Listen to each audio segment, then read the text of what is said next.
I want to jump into just a couple of basic psychic questions that I'm sure you've answered a million times in your lifetime, but I know my listeners would love to hear. And then we do want to talk about you have a new book out called Chasing Evil that I Yeah. finished. And when I tell you I could not put it down, I listened to it on audiobook and I felt like I was one of those people that's like obsessed with Dateline or something, constantly watching.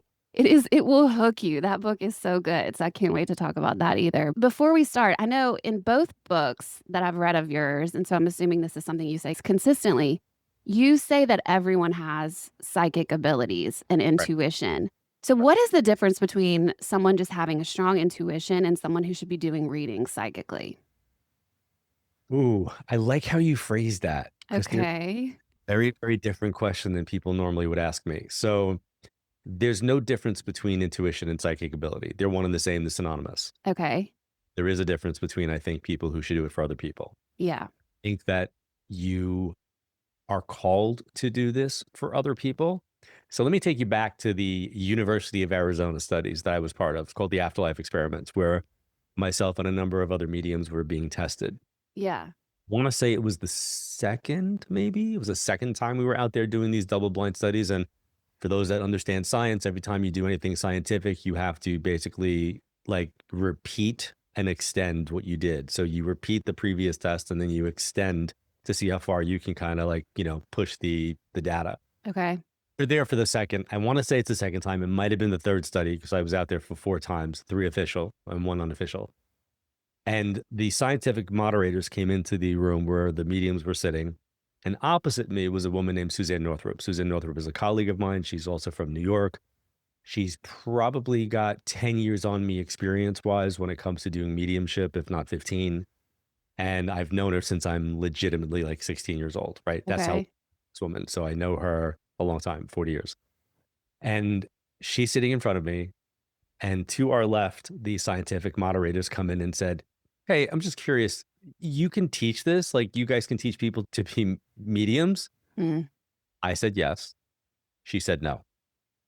So we had this moment. Well, I had this moment of like, I felt completely awkward because I'm like, what do you mean?" And she said emphatically, "Mediums are born, they are not created." Hmm. And I politely was like, "Suzanne, you teach about the subject matter, like you teach workshops. What do you mean? Like, you've got like books that you've written about educating people about the subject matter." And I didn't want to like, call her out and be like, what do you mean?" Right.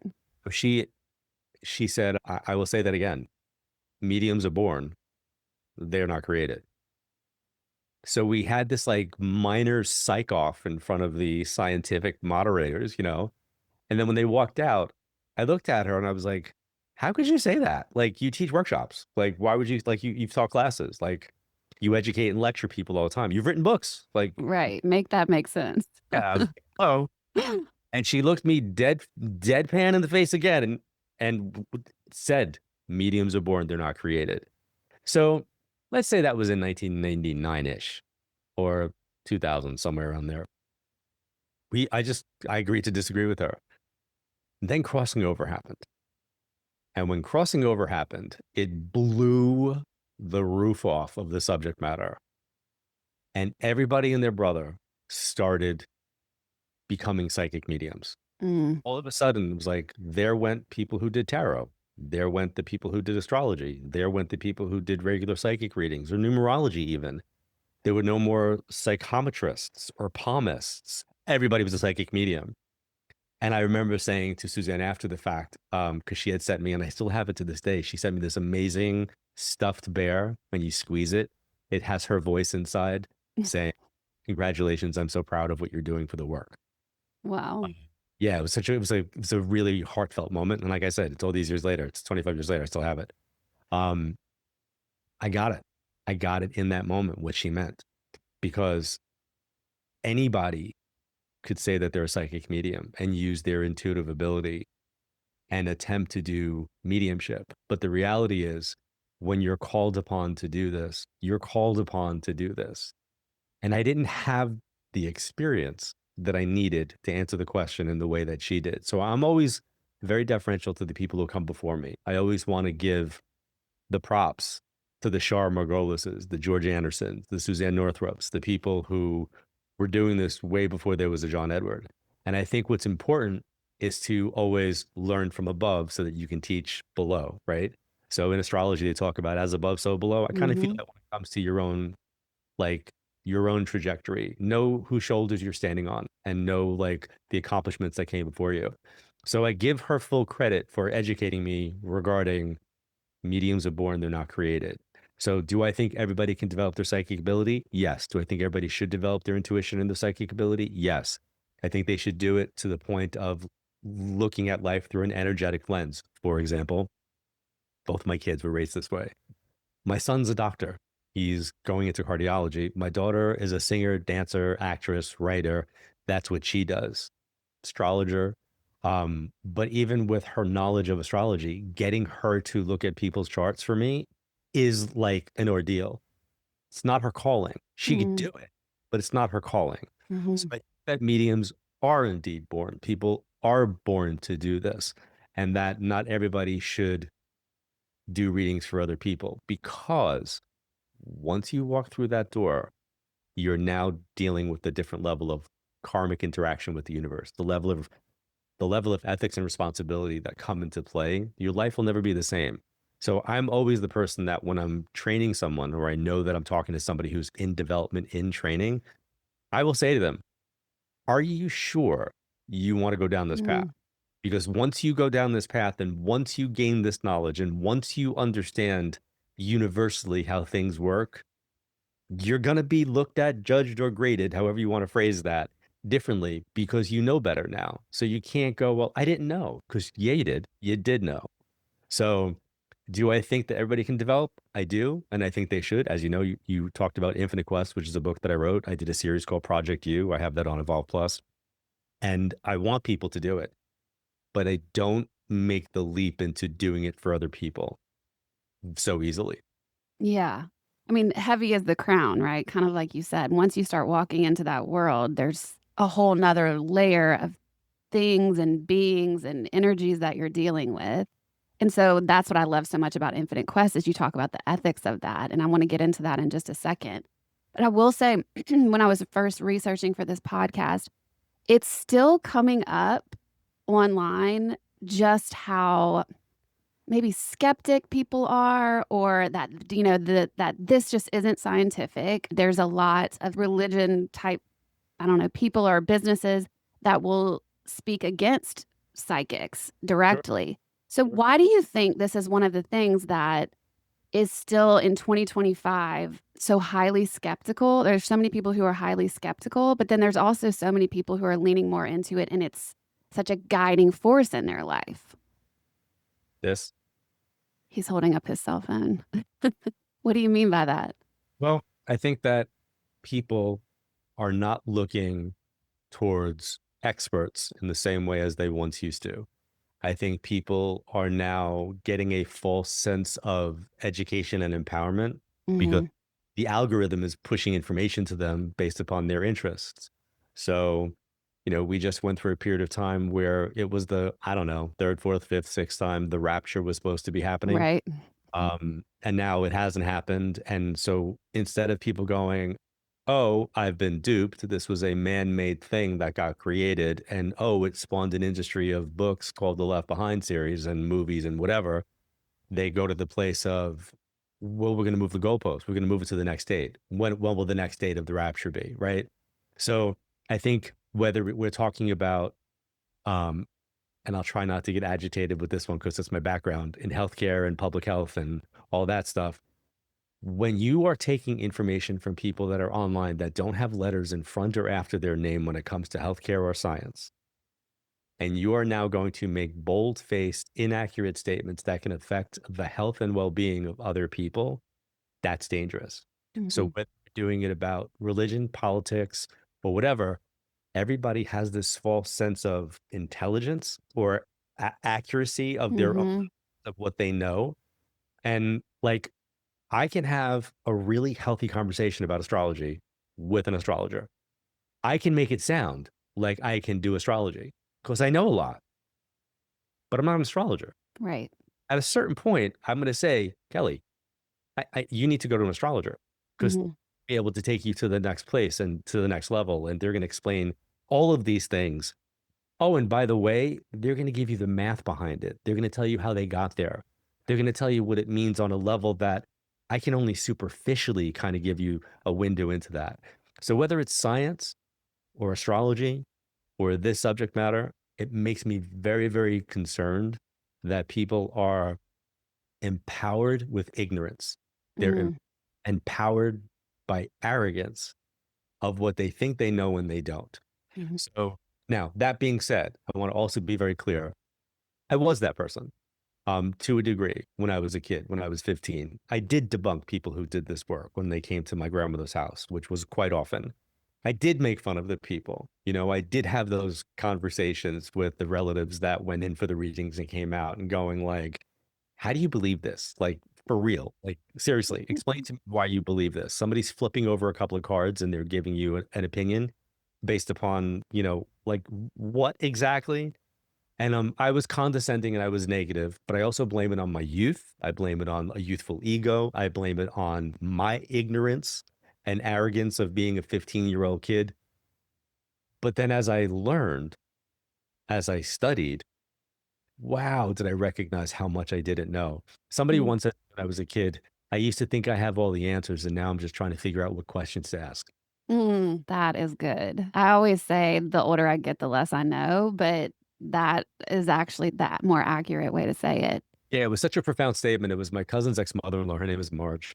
And as we were walking through Disney Village in Orlando, Florida, and she just randomly turned to me and looked at me. She's like, I'm so old now that, you know, she goes, I used to think I knew I had all the answers. And she goes, now I'm just trying to figure out which questions to ask.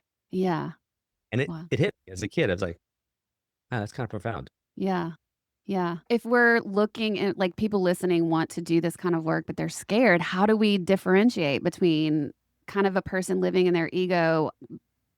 What I'm noticing online is it's almost like the louder the voice, which to me often can be ego, the more praise they're getting, followers, all the things. And so, how do we differentiate between that and a person who is truly doing the work that we can trust and be open to? You need to listen through the ear of ego. You need to listen through the ear of ego, meaning what is this person's intention? Like, what is their intention? Like, if you ask me at 16 what my intention was, and you Mhm, ask me what my intention has never shifted. My intention has never changed. I want to help people. I want to mhm. empower people. I remember being 16 years old and, you know, somebody was leaving my office. It was my grandmother's back room. My, you know, my grandmother's back room. And she said, when can I do this again? And I remember thinking, well, I just read you. Like I like I just read you. I was like, I don't know, like maybe like 6 months, a year from now. Yeah, And then when the woman left, my grandma said to me, why are you telling people not to come see you? I was like, well, I just read her. Like, let some life happen. Let's like let some stuff happen. yeah. Y- And she was like, yeah, but you're gonna have no business. I'm like, I'm really not really worried about the business part of it. And that's just it. I was Mhm, never worried about business. I was never worried about the finances of it. I mean, I've had case in point, doing crossing over. mhm. I had to read celebrities, and they told me that I had to read for Joan Rivers. And right before the week I was supposed to read for Joan Rivers, the E True Hollywood Story of Joan Rivers came out, and I had watched it. Actually, I had watched it first. Then I found out that I had to read Joan Rivers, Mm. and I made them cancel it. I legit made them cancel it. And the celebrity booker, her name was Lori Levine. She was like, "Are you out of your mind?" She was like, "You, it's Joan Rivers." I'm like, "I can't do it." I was like, I'm gonna be in my head. I was like, "I can't do it." And she was funny. Joan was actually gracious. She was like, "I appreciate that. Tell the kid I appreciate it, and he owes me an F in reading," which she did later collect on for I'm sure. somebody else. But I feel like, you know, when you are embarking on an intuitive journey, what is the reason why you're embarking on it? You want to be able to, in my opinion, have the most evolved life that you can, that you came into this incarnation to learn. And what are the lessons, right? Because ultimately, that's why we're here. Like, Mhm. This is the classroom. The physical world is the classroom. Are we learning our lessons? And if you're listening to this right now and you feel stuck or stagnant and you're uncertain as if you're learning your lessons, well, this medium is going to tell you to grab your astrological chart done because they're going to be able to look at your natal chart versus where you are today. And they're going to be able to say, okay, well, here's where your lessons are, or here's what you're working on. Here's why you're feeling the way you're feeling. Whenever somebody has a tremendous tragic loss, sure, I can connect with the person who's passed. I can have that conversation. And for the time that we're together, I could show you that there's a survival of consciousness and life and love are eternal. But guess what? Your grief doesn't go away, it stays. And you got to work on it. And then people want to know, but why? Well, have your astrological chart done and look at the date and time of that person passed in your own chart, and you'll find the but why. In that moment, there's some lesson that's there. So I like to look at the bigger picture, but to go back to the skeptical side of it, I always want people to be skeptical and I always want them Mm, to be critical thinkers about what they're experiencing. And if you're looking for somebody who's good at what they do, it shouldn't be about their following count. It doesn't matter mhm, if you've got books or TV. And I remember when I took the stage at Crossing Over, every day when I walked out to film that show, I remember thinking of every person out there that was doing the same work, whether it be tarot, astrology, whatever it was that they were doing. And I felt like I took the stage for the work, for the field, not for John Edward, but for the mm, subject matter. That was my intention. So I think it's very, very important for people to recognize within themselves what's their motivation and their intention. And if it's to make money and that's what your job is right from the get go, I think you fail. yeah. I was doing this work for a long time before I left my actual career to do Mm. full time. So you were still working when you first started doing psychic readings? Oh, God, yeah. I started doing Okay, okay, so I started doing readings at 15. I was in okay. I was in high school. All through college, I was in I was in an accelerated program to get a master's degree in healthcare and public administration. So that's what my trajectory was. I was working in a hospital. I was staying working in a hospital. I got married, and my wife said to me, why are you killing yourself? She's like, you're working full time at the hospital. She's like, and then you're technically working full time doing readings. She's like, Mhm. why don't you just do the readings? And I remember thinking, like, for my career, no. I'm like, absolutely not. I was Yeah. like, not happening. And she's like, no, I'm just saying. She's like, you should totally. I was like, You shouldn't be thinking that. Like, you should be wanting me to have like a real secure job. Right. And I say this openly. If there wasn't a Sandra, there would not have been a John Edward because she was the person who was supportive of me leaving my hospital job, Mhm. pursue this work full time with complete and unabashed support without blinking an eye. And I remember thinking, like, that's not normal. Like, you should have been concerned. How are we going to pay a mortgage? And all she said to me was, I know you. You'd find a way. She said, if you had to go work at a deli, she goes, you would go work at a deli. She goes, your work ethic is like, ridiculous. So she's like, I'm Mhm. concerned. She goes, what I was concerned about was you being happy. Wow. That is a good wife. We talked about Infinite Quest a little bit, and so much of the book is about the ethics of being psychic, which immediately made me trust you more because it felt like you do so much work around that piece of it versus just pumping out there, like, here's how you get a reading, all the things we've just said. How do you balance that responsibility with maybe some of the stuff that you're getting about people or just the responsibility of like, the information you might receive, do you always feel like you need to tell people? Or is there ever been a time where you get something and the ethic part of your psychic nature says to you, no, this is not the right time for me to deliver that? Like, how does all of that work? So I think in any field, you have to look at the ethics and responsibility, right? Whether you're Mhm, a lawyer or a psychic, right? You have to look at your delivery. My philosophy is that if I'm getting this information, then there's a reason why I'm getting it. mhm, It's not up to me to censor it, but it is up to me on how I'm going to deliver it. So whatever I see, hear, and feel, I'm going to say with the caveat of knowing I'm not 100% accurate and mhm. I vastly misinterpret something. So if I see something negative, I don't blurt out something negative because what if it's not that? Like, Mm, what if it's just not that? And I have had moments where I'm like, I know that this is going to be negative. I'm not even wondering. Like, I know it. Like, I see it and I know it. So what I do is I deliver the information in a subtle way. So let me give you an example. I tell okay. kids how to drive. And when you have a new driver in a car and you're teaching them how to drive, it's nerve-wracking. I'm sure. It's it is a dangerous thing for you, for them, and for anybody else on the road. Right. So you don't want to freak them out while they're behind Mhm. of a car. You don't want them to you don't want to cause an accident. You don't want to cause something that's going to be negative. So even though there are moments where I want to be like, stop, like I didn't want, like you want to do that, you can't. So instead, I would say things in threes. I would go, stop, stop, stop, go, go, go, drive, drive, drive. Okay. Give me the feeling like I was saying what I needed to say without yelling, stop, go, drive, turn, turn, turn. And what it did was it made them comfortable and made them receive the direction from me sitting in the passenger seat. So if I'm helping somebody drive in their lives, if I say, oh, there's going to be you're going to have cancer, Mhm. that would be bad. Mhm. So instead of, yelling out, you're going to have cancer, I will address their health.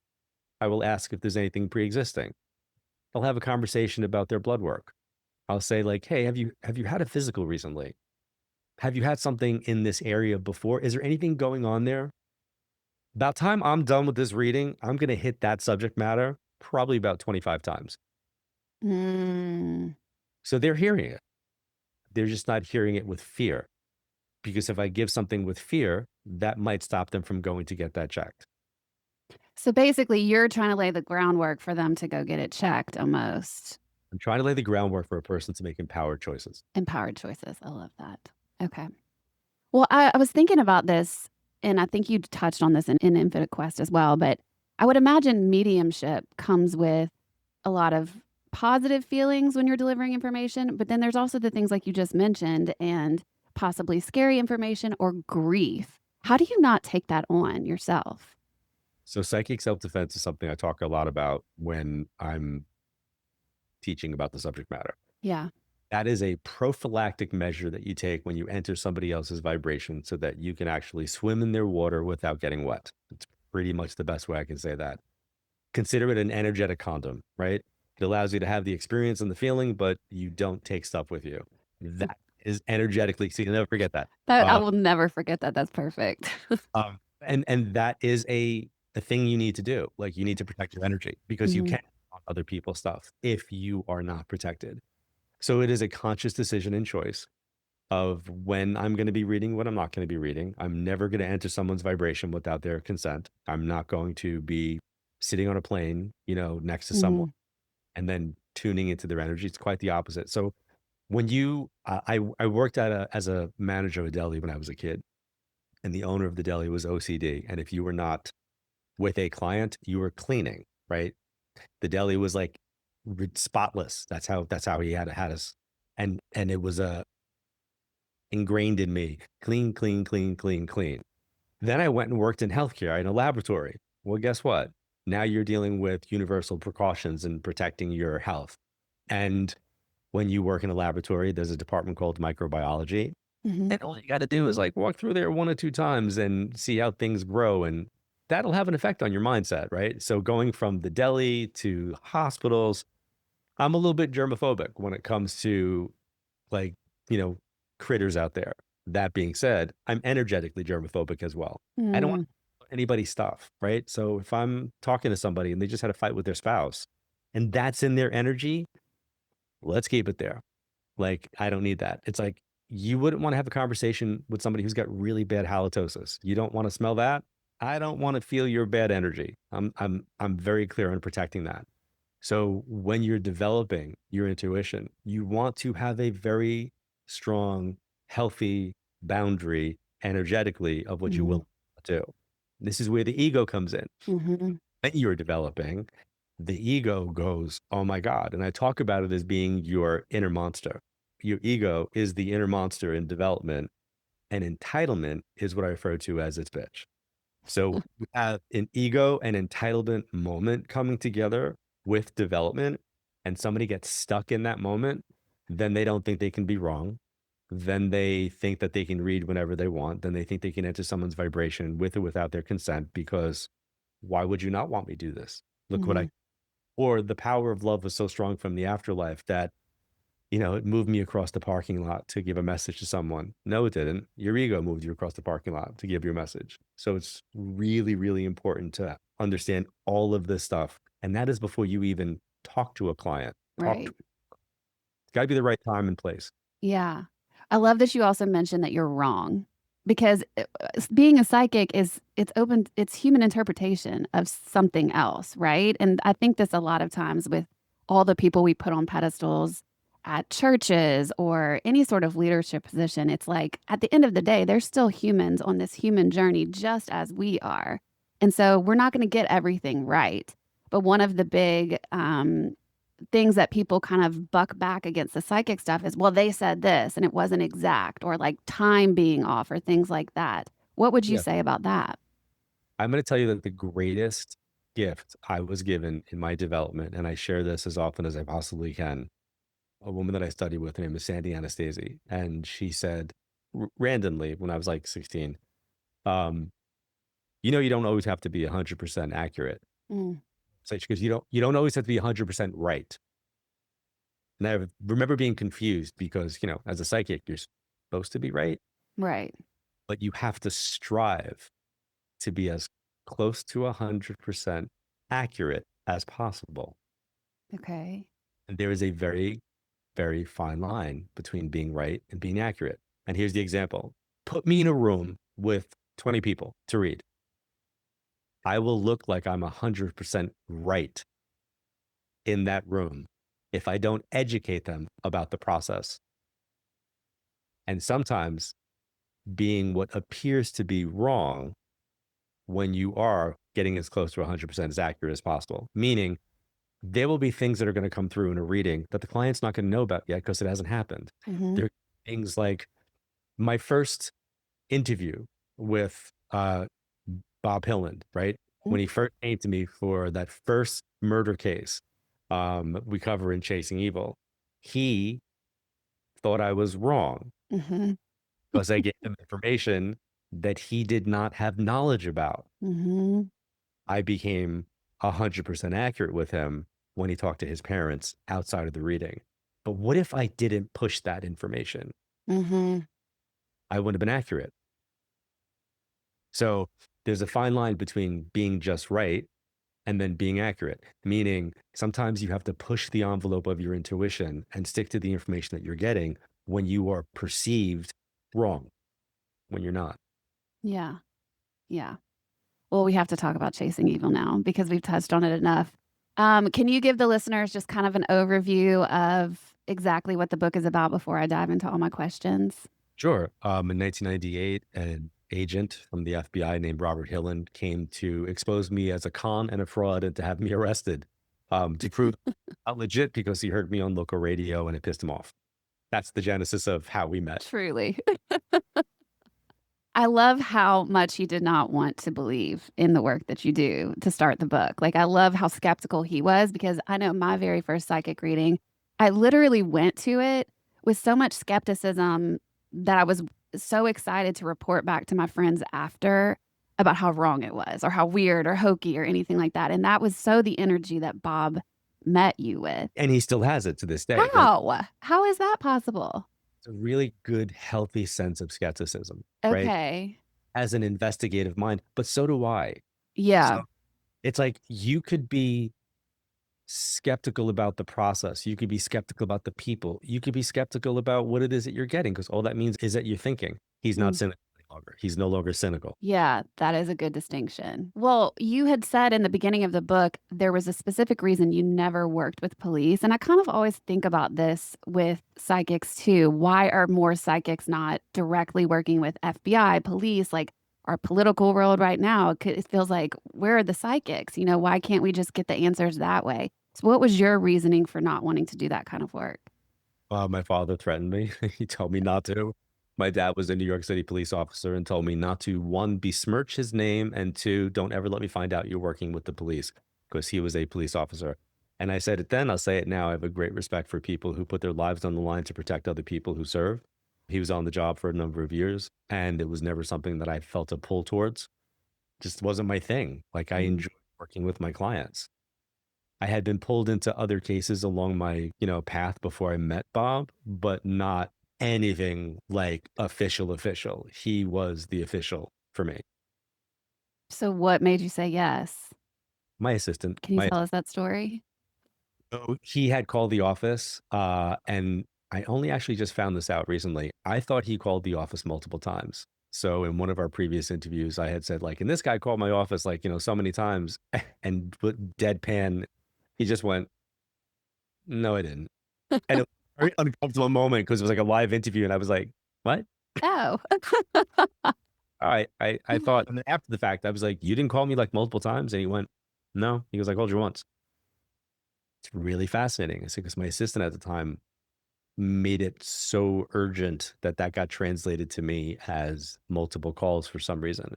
So to me, I feel like that was some other universal energy kinda like, sitting on me going like, "Yes, urgent. You have to do this." Yeah.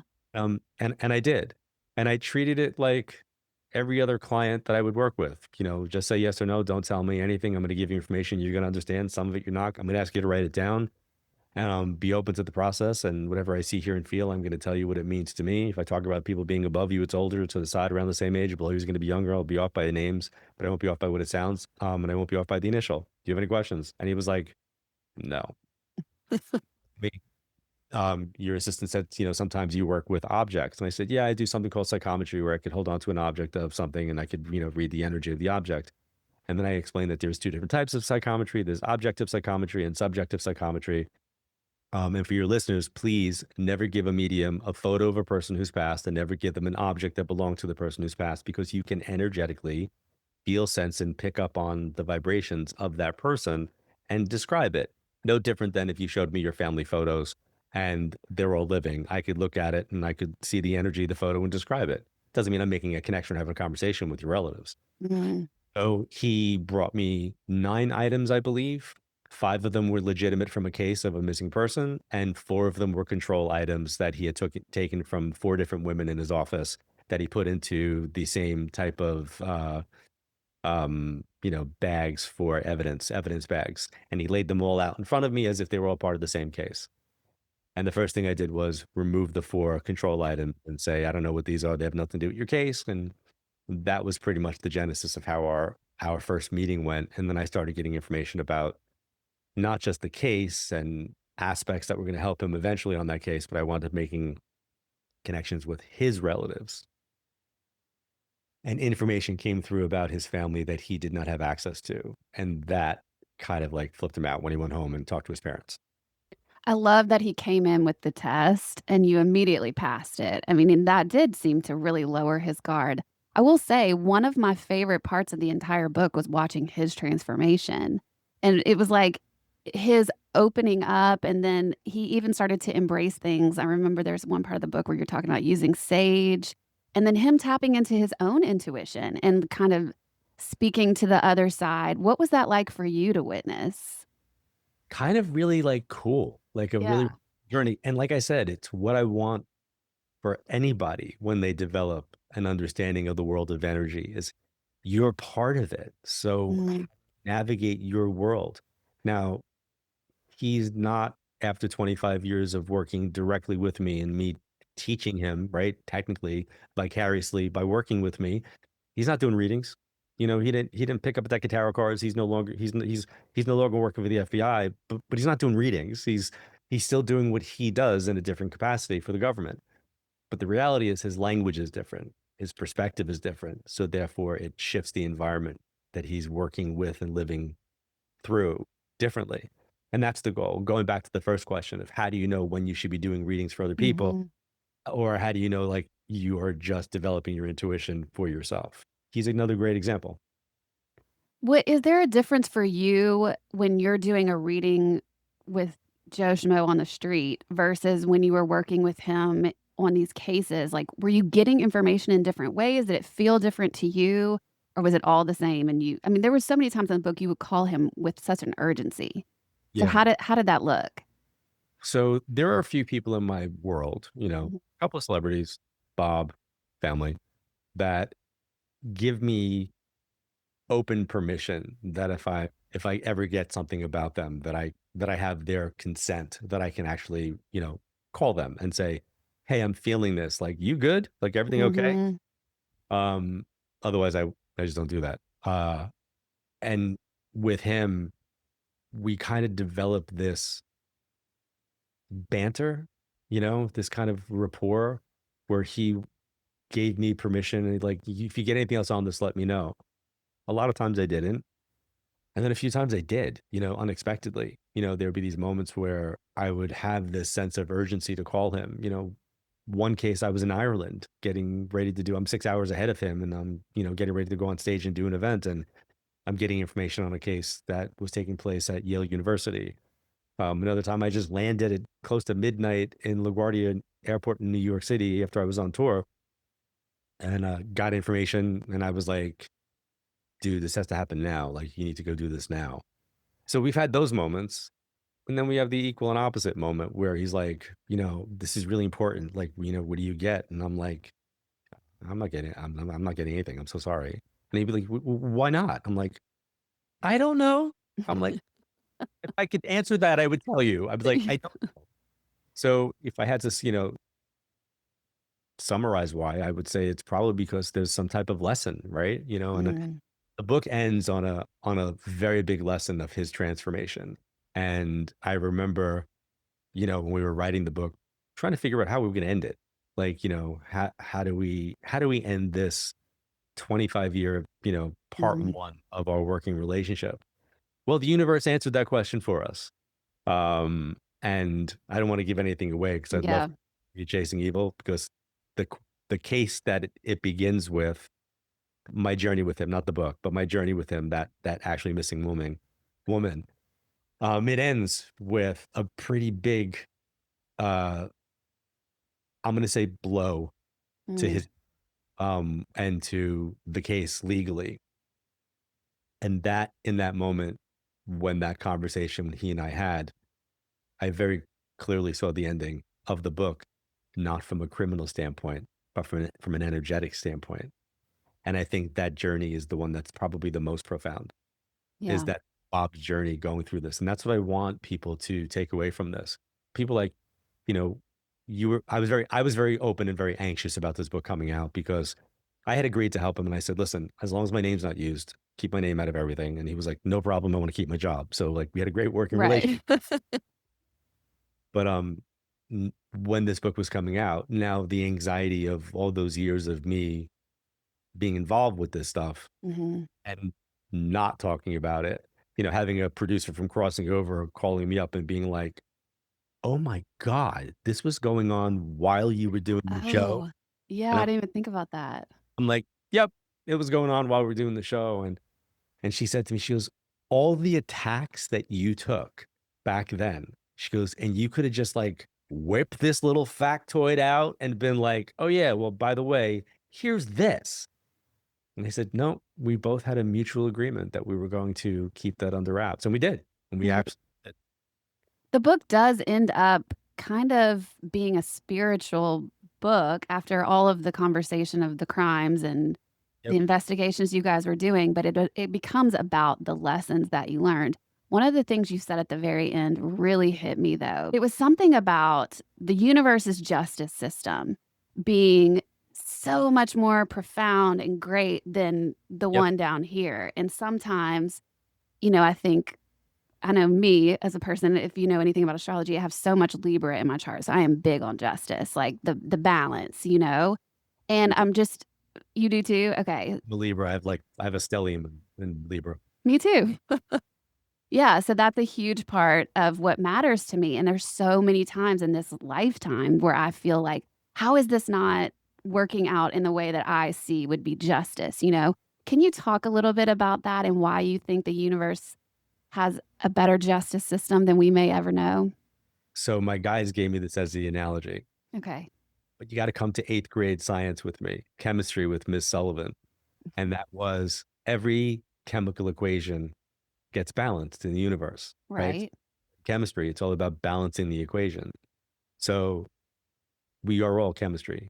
We are Mm, all energy. So we are all equations, and all equations in the universe get balanced. And we may not watch that balance happen, but it's happening all around us as we speak. So when you apply that to karma, um, mhm, or justice, we may feel in our human ego that earthly justice has not been served. mhm. Kelly, I got a list.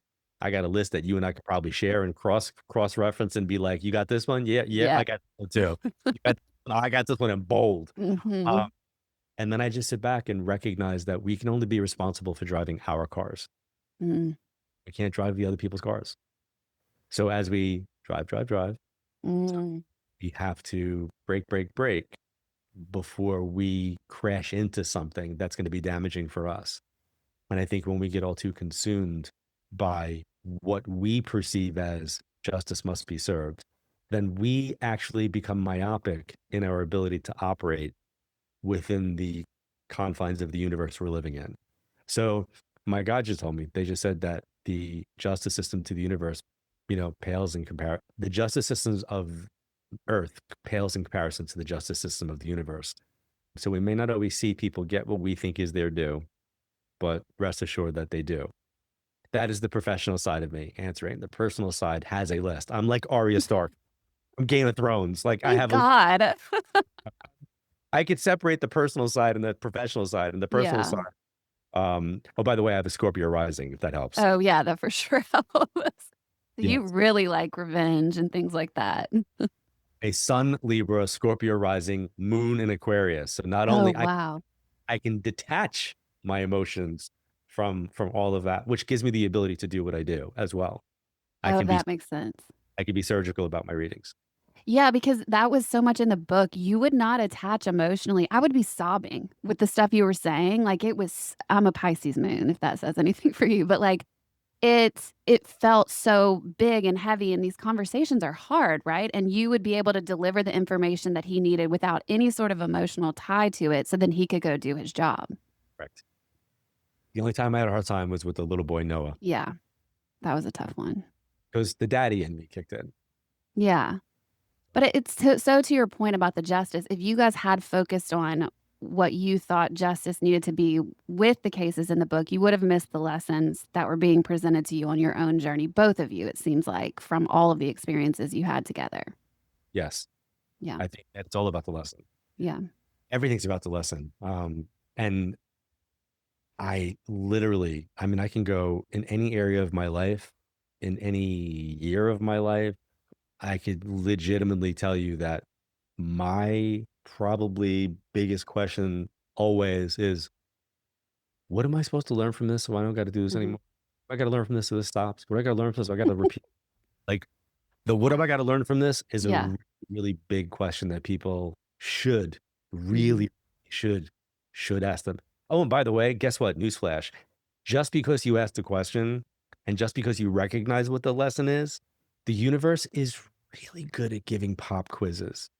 Mm. Really, really, really good. So for anybody that's listening who's done the work, and I mean legitimately, you've done your work, you've done your charts, you may have done therapy, you've done your human design, you've feng shuied, you've reiki, you've done all the things, right? And you're now moving on to the next level and you're ready for what the next level is. But let's say that your past pattern was getting involved with somebody who had addiction issues, Mhm. right? The universe sends this amazing person into your life and you're the happiest you've ever been. Person doesn't drink, person's never done recreational drugs. You're like, winner, winner, this is amazing. 2 years into the relationship, you wind up finding they have a gambling problem. Mm. So the addiction issue came out someplace else. The universe gives you a pop quiz and they say, hey, Yeah. did you learn your lesson? Oh, no, you didn't learn your lesson?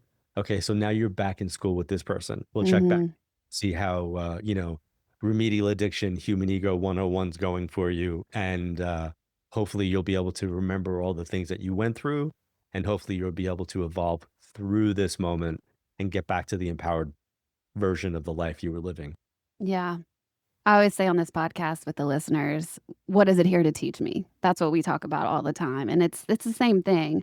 So if you could leave people maybe with one message just of navigating kind of the light and the dark sides of life, because we're all gonna, I always say life is like a corkscrew, like we're always gonna be going up and down.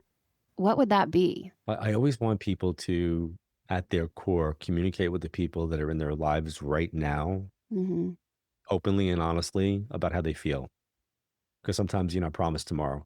Mm, And so many people that sit in front of me just want to know that their loved ones and friends know that they love them, know that they appreciated them. So I think that's a really, really big one. I mean, we can talk about positive and negative and lessons and all that kind of stuff, but at the most boiled down, if it's one thing, it's let people in your life know that you love them, that you appreciate them. I think that's really important because so many people mhm, don't get that opportunity, or they just were living their lives and they missed that opportunity, always thinking like, "Oh, I've got, tomorrow," or they know this until they're not here. And then you wonder, "Oh my God, did they know this? I never said this." And mhm, say the things. And by the way, I mean, say all the things. Like if somebody's pissing you off, tell them and tell them why. Have the conversation about it. And if you're dealing with kids, do it with kids as well. mm, I started with my kids very, very young where I would say, "Hey, in case I get abducted by aliens, I want you to know this." And they would giggle about the aliens part. But then the conversation that took place after that was always something profound. So I think don't waste time mm, because you can't get back once spent. And that's time and money. And don't waste other people's time and money because two things you can't get back are time and money. So I think communicate, appreciate, and validate the people in your lives today so that, as I always said, I'm crossing over, a medium like myself isn't who you're sitting in front of, hoping to hear it, hoping. mm. Yeah. John Edward, thank you so much for being here. The book is called Chasing Evil. I will put all of the links to all of John's Thank you. books and Evolve Plus. I just joined. I'm so excited. So I'll put all of that in the description of this podcast for you guys. Thank you so much for being here. This was an amazing experience for me. So thank you for having me. And if anybody wants to join Evolve Plus Yeah. TV, go to the web version and use Okay. code cookie2025, cookie2025, and that'll deep discount it for your listeners. Oh, amazing. Okay. I will put that in the description as well for you guys. Thank you so much again. It was so lovely meeting you. Appreciate it. Good luck out there.